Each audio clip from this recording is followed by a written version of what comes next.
முறைகேடு புகாரில் கணவர் கைது செய்யப்பட்டிருக்கும் நிலையில் தன்னுடைய மேயர் பதவியை ராஜினாமா செய்வது குறித்து இந்திராணி முடிவு செய்து வருவதாக தகவல் தெரிவிக்கப்பட்டிருக்கிறது. இது தொடர்பான கூடுதல் விவரங்களை நம்முடைய சிறப்பு செய்தியாளர் வெற்றியிடம் கேட்கலாம். வெற்றி, இது தொடர்பாக என்ன தகவல் கிடைத்துள்ளது? அபிநயா, இந்த மதுரை மாநகராட்சியில் சொத்து வரி நிர்ணயம் செய்யறதுல பல கோடி ரூபாய்க்கு பெரிய அளவிலான முறைகேடு நடைபெற்றது. அது தெரிய வந்ததை தொடர்ந்து முதலமைச்சரே நேரடியாக இந்த விவகாரம் தலையிட்டு மண்டல தலைவர்கள் 5 பேரையும் குழு தலைவர்கள் 2 பேரும் ராஜினாமா சொல்லி உத்தரவிட்டிருந்தாங்க. அதை தொடர்ந்து இங்க மதுரையுடைய மத்திய குற்றப்பிரிவு போலீசார் வழக்கு பதிவு செஞ்சு இதுவரைக்கும் மேயருடைய கணவர் பொன்வசந்தையும் சேர்த்து 17 பேர் நடப்பில் இருக்கக்கூடிய உதவி ஆணையர்கள், முன்னாள் உதவி ஆணையர்கள், மேயர்னுடைய உதவியாளராக இருந்தவங்களுடைய கணவர், இப்போ இதுவரைக்கும் 17 பேரை கைது பண்ணி இருக்காங்க. அதுல 20 பேர் மேல பில் கலெக்டர், இப்படி 20 பேர் மேல பணியிட நீக்கம் உள்ளிட்ட துறை ரீதியாக நடவடிக்கை எடுக்கப்பட்டிருக்குது.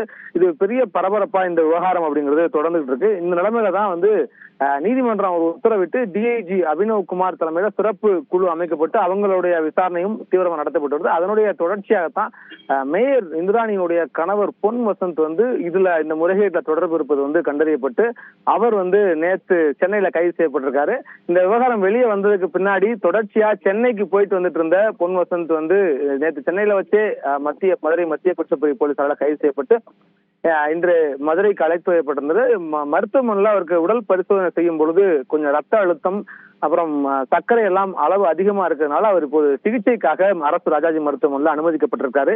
இவர் திமுகவினுடைய அடிப்படை உறுப்பினர் அனைத்து பொறுப்புகள்ல இருந்தும், அதாவது கட்சிக்கு தொடர்ச்சியா எதிராக செயல்படுறார், கட்சியினுடைய ஒழுங்கு விதிகளுக்கு எதிராக செயல்படுறார் அப்படின்னு தெரிய வந்ததை அடுத்து கடந்த மே மாதம் ஒரு கட்சியினுடைய அடிப்படை உறுப்பினர்ல இருந்தே நீக்கப்பட்டிருந்தாரு. அப்போதிருந்தே மேயர்னுடைய ராஜினாமா அப்படிங்கிறதும் எதிர்பார்க்கப்பட்டு அதுவும் பேசப்பட்டு வந்தது. அவர் ராஜினாமா செய்வதற்கான வாய்ப்பு இருப்பதாக சொல்லப்பட்டிருந்தது.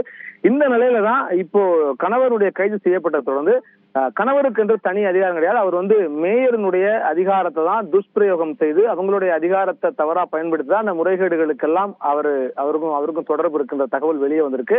அதன் அடிப்படையில தான் மேயர் தார்மீக பொறுப்பேற்று அவங்க இந்த விவகாரத்துல இனி ராஜினாமா, அவங்களும் இயல்பாவே அவங்க மேலும் கேள்வி திரும்புது. அதனால அதன் அடிப்படையில அவங்களும் ராஜினாமா செய்வதற்கான ஒரு முடிவை எடுத்திருப்பதாக தகவல் வெளியா இருக்குது.